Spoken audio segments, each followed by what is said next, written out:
Among the ancient American inhabitants, a tribe was called Cherokee. In this Cherokee tribe, the decision of a boy to become a man was made in one night. The father used to blindfold his son and make him sit in a desert in the evening. Now the boy would sit there until the next morning's sun would rise. Then his belt was opened. A man who wakes up in the morning by fighting the sounds of animals and insects in the desert all night is called.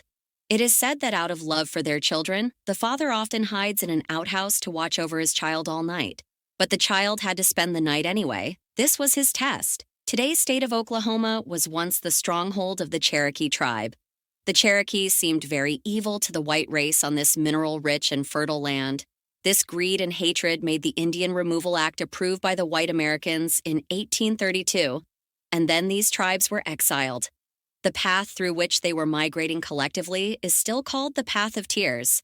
Batazam, spread from one end to the other end of the United States of America, could not agree on education or technology to the big races of the red Indian tribes in comparison to a limited number of white races. So lost. Today in America, these ancient races have to be found. They were scattered and lost alone, shedding tears.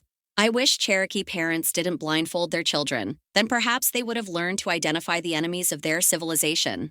Masculinity is not only tolerance, but also the recognition of good and bad.